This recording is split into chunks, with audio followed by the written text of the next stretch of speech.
बिस्मिल्लाहिर्रहमानिर्रहीम। अस्सलाम वालेकुम नाज़रीन, आप यूट्यूब चैनल देख रहे हैं। मैं इमरान खान हूँ। इमरान खान साहब को आज फिर सज़ा सुना दी गई है और साथ में उनकी अहलिया को भी सज़ा सुना दी गई है। ये तोशाखाना केस है क्या, ये बना क्यों, इसका फैसला किन हालात में हुआ और इसकी टाइमिंग क्या है, इसके ऊपर ये पूरा वीलॉग मैं करूँगा। कुछ और इन्फॉर्मेशन है वो भी आपके साथ शेयर करूँगा। इसमें मुझे मदद दी है कुछ वकला ने, आइनी माहिरीन ने। मेरी एतजाज़ हसन साहब से आज मुलाकात हुई, डिटेल में उनके साथ बैठकर मैंने कुछ चीज़ें पूछी। मैंने अली जफ़र साहब से बात की, बैरिस्टर अली जफ़र जो इस केस को देख रहे थे इमरान खान साहब की तरफ से, सीनियर कौंसल, उनसे बात की। मेरी जो जर्नलिस्ट हैं उनसे बात हुई, साकिब बशीर साहब से बड़ी तफसीली बात हुई और जो चीज़ें मैंने इकट्ठी की हैं वो अब मैं आपके साथ शेयर करने जा रहा हूं। लेकिन पहले आप फैसला देख लीजिए और किन हालात में आज के दिन क्या हुआ। एहतसाब अदालत के जज मोहम्मद बशीर ने अडियाला जेल में इस केस की समाअत की है और इमरान खान साहब और बुशरा बीबी की अदम मौजूदगी में फैसला सुनाया है। डिप्टी प्रोसिक्यूटर जनरल नैब सरदार मुजफ्फर अब्बासी अपनी टीम के हमरा अदालत में पेश हुए। इमरान खान साहब और बुशरा बीबी को मजमूई तौर पर जो जुर्माना किया गया है वो 1574 मिलियन रुपए है और इमरान खान और बुशरा बीबी पे अलग अलग अगर आप करें तो 787 मिलियन रुपए फी कस इनको जुर्माना किया गया है। 10-10 साल के लिए नाअहली भी कर दी गई है, 14-14 साल की सजा कर दी गई है। मोहम्मद बशीर साहब ने इमरान खान साहब से ये पूछा, जज साहब ने, कि इमरान खान साहब क्या आपने अपना 342 का बयान तैयार कर लिया है? जिस पर इमरान खान साहब ने कहा कि मैंने तैयार कर लिया है। वहां जो रिपोर्टर्स थे उनसे मेरी बात हुई तो इमरान खान साहब को यह कहा गया कि आप वो बयान ले आए।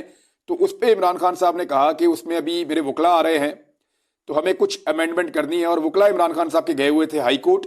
वो क्यों गए थे वो मैं आपको बता देता हूं। अभी मेरे वकला और बुशरा बीबी को आने में थोड़ा टाइम लगेगा, इतनी जल्दी किस बात की है, मैं अपना बयान आपको जमा करवा दूंगा।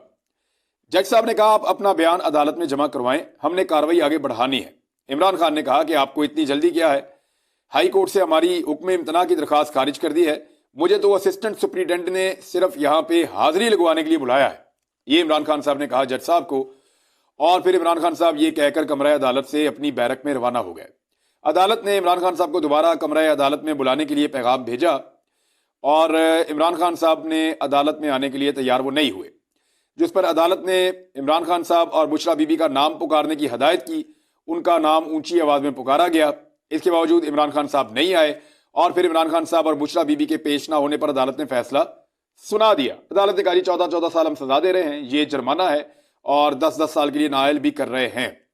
उसके बाद बुशरा बीबी पहुंची अडियाला जेल और उन्होंने भी गिरफ्तारी दे दी और उन्हें गिरफ्तार कर लिया गया वहां पे। तो एक तो बुशरा बीबी के हवाले से पहले मैं बात कर दूं कि बहुत सारे हमारे यहाँ पे दानिश्वर थे और बहुत सारे लोग जो प्रोपेगेंडा करते हैं पीएमएलएन के लिए, वो ये कह रहे थे कि बुशरा बीबी की डील हो रही है, बुशरा बीबी इमरान खान को छोड़ने वाली हैं, बुशरा बीबी के इंकशाफ आने वाले हैं, वो बहुत बड़े बड़े इंकशाफात करेंगी। ये भी कहा गया कि इमरान खान की अहलिया इमरान खान को छोड़ने वाली हैं। ये भी कहा गया कि इमरान खान की अहलिया जो है वो उनके खिलाफ वादा माफ गवाह बनने वाली है और पता नहीं किस किस किस्म के जो है वो प्रोपेगेंडे किए गए। आज वो खातून ने ये मौका भी नहीं दिया निजाम को या पुलिस को कि वो आकर उनको घर से गिरफ्तार करके उनकी तस्लील या तस्हीक करे। वो खुद वहां अडियाला जेल पहुंच गई और वहां पे उन्होंने गिरफ्तारी पेश कर दी, तो फिर उनको गिरफ्तार कर लिया गया। तो वो जो सारे लोग ऐसी बातें कर रहे थे वो जरा अपने सोर्सेज को रीचेक कर लें और जरा देख लें कि उनके सोर्सेज उनको क्यों बार बार बेइज्जत करवाते हैं, बार बार उनको क्यों जलील करवाते हैं कि वो अपने सोर्सेज के कहने के ऊपर खबर दे देते हैं और बाद में मुंह की खानी पड़ती है। ये वही खातून है जिनके बारे में प्रोपेगेंडा किया जा रहा था और उन्होंने कहा कि मैं इमरान खान को कमजोर नहीं करूंगी और उसकी कमजोरी का बायस नहीं बनूंगी। उन्होंने जाके गिरफ्तारी दे दी। ये था जी बुशरा बीबी का मामला। अब जरा आ जाए जो टाइम लाइन है इस केस की, उसके ऊपर बात करते हैं कि केस है क्या, बना कैसे और होना क्या चाहिए था और कानून क्या कहता है, वो भी मैं आपको बताता हूं। सबसे पहले तो आप ये देखें कि ये 2022 के अगस्त में मोहसिन शाहनवाज रांझा एक मुस्लिम लीग नून के एमएनए हैं। उन्होंने पीडीएम के दूसरे, जब पीडीएम की हुकूमत बन गई शहबाज शरीफ साहब की, तो दूसरे लोगों के साथ मिलकर उस वक्त स्पीकर थे राजा परवेज अशरफ, उनको एक केस भिजवाया था इमरान खान के खिलाफ तोशा के हवाले से रेफरेंस। उन्होंने जो उस वक्त स्पीकर थे उन्होंने भिजवा दिया सिकंदर सुल्तान राजा साहब को और फिर ये इलेक्शन कमीशन ऑफ पाकिस्तान में दायर हो गया। इमरान खान साहब जो है वो 7 सितंबर 2022 को इलेक्शन कमीशन में अपना तहरीरी जवाब उन्होंने जमा करवाया और जवाब के मुताबिक इमरान खान साहब ने कहा कि उनको जो तोहफे मिले हैं उनमें सिर्फ 14 चीजें ऐसी थी जिनकी मालियत 30,000 रुपए से जायद थी और उन्होंने बाकायदा कानूनी प्रोसीजर इस्तेमाल करने के बाद जो भी तरीकाकार था उस ऑफिस का उसके बाद उनको खरीदा है। और इमरान खान ने कहा बतौर वजीर आजम अपने दौर में मिलने वाले सिर्फ 4 तहाइफ मैंने फरोख्त किए थे। और इमरान खान ने कहा कि उन्होंने 2 करोड़ 16 लाख रुपए की अदायगी के बाद सरकारी खजाने से तहाइफ की फरोख्त से तकरीबन 5 करोड़ 80 लाख रुपए हासिल किए थे। अच्छा, ये हो गया जी इमरान खान साहब का स्टेटमेंट जो उन्होंने दिया था। उसके बाद इमरान खान साहब के खिलाफ दायर तोशाखाना रेफरेंस का फैसला सुनाया गया 21 अक्टूबर 2022 को और उन्हें नाअहल करार दे दिया गया। इलेक्शन कमीशन ने इमरान खान को आईने पाकिस्तान के आर्टिकल 63 की शिक 1 की झेली शिक पी के तहत नाअहल किया, जबकि आइन के मज़कूरा आर्टिकल के तहत उनकी नाअहली की मुद्दत उस वक्त की मौजूदा असम्बली के इख्तिताम तक बरकरार रहनी थी, वो तो वैसे ही खत्म हो गई उस वक्त जब इमरान खान साहब के खिलाफ ये मामला हुआ था और उनको डी सीट भी कर दिया गया था। अच्छा, अब हुआ ये कि इमरान खान साहब ने या उनके लोगों ने, कुछ वकला ने रिकॉर्ड भी मांगा था कि पूरे पाकिस्तान का तोशाखाना का रिकॉर्ड लाया जाए। जिन जिन लोगों ने जो जो कुछ भी तोशाखाना से हासिल किया उसका रिकॉर्ड लाया जाए। तो वो जो रिकॉर्ड है वो भी लाया गया। तोशाखाना, पहले जरा आप समझ लें, तोशाखाना एक्चुअली ये एक ऐसा दफ्तर है या एक ऐसा डिपार्टमेंट है कि जो भी पाकिस्तान के ओहदेदारान, वजीर आजम, वज़रा, सदूर या बड़े बड़े जो लोग हैं, वो जब पाकिस्तान से बाहर जाते हैं पाकिस्तान की नुमाइंदगी करते हुए, तो उनको उन मुल्कों के सरबराहान या उन मुल्कों के लोग जो उनको तोहफे देते हैं, कीमती तहाइफ, वो तहाइफ एक्चुअली उस बंदे को नहीं मिलता, वो तोहफा उस मुल्क को मिलता है, उस मुल्क की इज्जत होता है। तो पाकिस्तान में एक कानून बना हुआ है, तोशाखाना का एक पूरा सिस्टम है, उसके अंदर वो तोहफा जमा हो जाता है। अब वो सिस्टम कहता है कि अगर आप अपना तोहफा खरीदना चाहते हैं तो आप खरीद लें, नहीं तो उसको नीलाम कर दिया जाएगा एक खास वक्त के बाद। तो इमरान खान साहब ने अपने कुछ तोहफे खरीदे और कुछ छोड़ दिए। इसी तरह सारे लोग यही करते रहे हैं। अब आ जाए इस केस में हुआ क्या। हुआ ये कि इमरान खान साहब के ऊपर जो चार्ज फ्रेम किया गया ये 9 जनवरी को किया गया है, यानी आज जब फैसला सुनाया गया तो 31 जनवरी है और जब चार्ज फ्रेम किया गया तो 9 जनवरी है। अब इतनी तेजी से ये ट्रायल चला है कि आप अंदाजा कर लें कि 20-21 दिन के अंदर अंदर फैसला सुना दिया अदालत ने। बीच में छुट्टियां भी शामिल हैं। 20 तारीख तक तो क्रॉस एग्जामिनेशन होता रहा आपस में। उसके बाद जो 23 तारीख है उस पर जज साहब छुट्टी पे चले गए, क्योंकि बाद में हफ्ता एतवार आ गया और 23 तारीख पे जज साहब छुट्टी पे चले गए थे। 24 तारीख को ये दोबारा फिक्स हुआ केस, अडयाला के अंदर चल रहा था, अडयाला जेल के अंदर। धुंध बहुत ज्यादा थी उस दिन, उसकी वजह से वकील नहीं पहुंच सके। 25 तारीख को वकील पहुंचे और केस के ऊपर कार्रवाई नहीं हुई। तो 20 तारीख से 25 तारीख तक तो ऐसे ही सारा मामला कटाई में रहा, कुछ हुआ ही नहीं। अब रह गया आखिरी 4-5 दिन का मामला और छठे दिन के ऊपर फैसला आ गया। 27 तारीख को केस दोबारा लगता है। 27 तारीख को 2 गवाहान की एग्जामिनेशन मुकम्मल हुई, यानी 2 गवाहान से जिरा की गई, सवाल जवाब किए गए और वो सरकार की तरफ से किए गए, जो प्रोसिक्यूशन थी उसकी जानिब से किए गए। 3 गवाह टोटल मौजूद थे, 2 को मुकम्मल सुन लिया गया और 1 गवाह के ऊपर जिरा होना बाकी थी, उसकी क्रॉस एग्जामिनेशन होना बाकी थी। अब आ जाता है इतवार का दिन। जब पीर का दिन आया 29 तारीख जनवरी की, तो फिर इमरान खान साहब के वकला ने कहा कि अब हम जिरा करना चाहते हैं गवाहान के ऊपर। हम चाहते हैं कि हम इन गवाहान से सवाल करें और इनसे जवाब मांगें जो चीजें इन्होंने अदालत को बताई हैं। तो इस पे अदालत ने उनको मना कर दिया। यानी ऐसा नहीं होता। मैंने आज एतजाज अहसन साहब से पूछा, बाकी लोगों से पूछा, उन्होंने कहा जी मुमकिन ही नहीं, हो ही नहीं सकता। मुलजिम के जो वकील हैं उनको पूरा हक होता है कि वो गवाहान से सवाल जवाब करें, इसी से जज को मदद मिलती है फैसला करने में। लेकिन वहां पे जज साहब ने ये जो राइट था इसको क्लोज कर दिया कि इमरान खान साहब के वकला को इजाजत नहीं दी गई कि वो सवाल कर सके उन गवाहों से जिनको इमरान खान साहब के खिलाफ पेश किया गया था। अब आ गई जनाब 30 तारीख। 30 तारीख को दोबारा वकला की ये कोशिश थी कि उनको जो हक है वो मिले और वो जिरा कर सकें गवाहान के साथ, लेकिन उनको मौका नहीं दिया गया, उनका हक खत्म कर दिया गया। और साथ ही ये कह दिया गया अदालत की जानिब से कि 342 का बयान जो है वो इमरान खान साहब दे दें। अच्छा, 342 का बयान ये होता है कि ये हर केस के अंदर फैसले से पहले जज साहब जो है वो मौका देते हैं मुलजिम को कि वो अपना पूरा केस, उसका दिफा पेश करे अपने वकला के जरिए से। यानी पूरे केस के ऊपर वो उसको कंक्लूड करें उनके वकला और वो बताएं कि इस केस के अंदर उनका अपना मौक़िफ़ क्या है। इसको कहते हैं 342 का बयान। फौरी तौर पे जज साहब ने कहा 342 का बयान आप जमा करवाएं। इमरान खान साहब और उनके वकला इस उजलत के ऊपर हैरान थे। उन्हें लग रहा था कि अभी तो बहुत टाइम पड़ा है, अभी तो जिरा होगी, हमें मौका मिलेगा बात करने का। मौका उनको दिया नहीं गया और उनसे कहा गया कि आप 342 का बयान जमा करवा दें। अब उन्होंने फौरी तौर पे बयान लिखना शुरू किया। अब ये केस इतना लंबा है, इसके फैक्ट्स इतने ज्यादा हैं, कुछ फैक्ट्स मैं आपके साथ शेयर करूंगा, वो इतने ज्यादा हैं कि उनको टाइम लगा और अदालत वहां पे उस दिन खत्म हो गई। अगले दिन आइडिया हो गया था इमरान खान साहब के वकला को कि अब होगा ये कि सुबह आते ही किसी भी वक्त अचानक फैसला सुना दिया जाएगा, और हमें मौका ही नहीं दिया गया। ना मौका दिया गया कि हम अपने गवाहान को तलब कर सकें, ना मौका दिया गया कि इमरान खान साहब के वकला जो हैं, ना उन्हें मौका मिला कि वो गवाहान को तलब कर सकें, ना उन्हें मौका मिला कि वो सबूत पेश कर सकें, ना उन्हें मौका मिल रहा था जो गवाह पेश किए गए थे प्रोसिक्यूशन की तरफ से या हुकूमत की तरफ से, उन गवाहान के ऊपर सवाल जवाब कर सकें। तो जब ये मौका नहीं मिला तो हुआ क्या, वो फौरी तौर पे हाई कोर्ट गए और हाई कोर्ट के अंदर उन्होंने कोशिश की कि इस मामले को यहां पे रोका जाए, होल्ड किया जाए, इससे पहले कि फैसला सुना दे जज मोहम्मद बशीर साहब।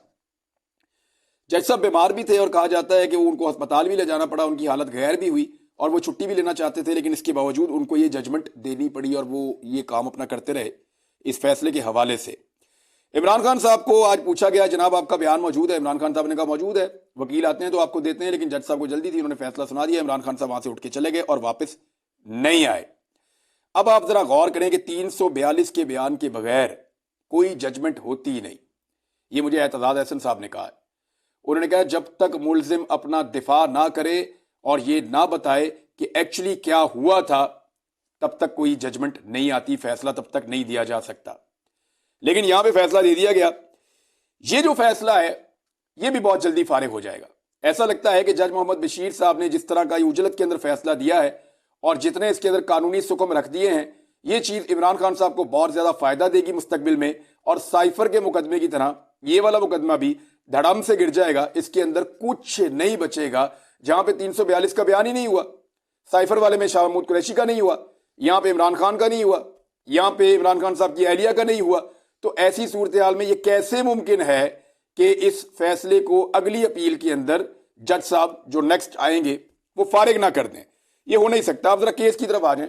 ये केस बेसिकली एक हार है, उसके गिर्द घूमता है, और केस ये है, इल्जाम ये है कि एक ज्वेलरी का एक बॉक्स था जो इमरान खान साहब ने और उनकी अहलिया ने लिया, और तोशा खाना के 2 अफसरान ने और एक प्राइवेट आदमी ने, 3 लोगों ने इसकी कीमत लगवाई थी। अच्छा, उस वक्त इसकी कीमत लगवाई गई थी 1,80,00,000 रुपए बताई गई इमरान खान साहब को।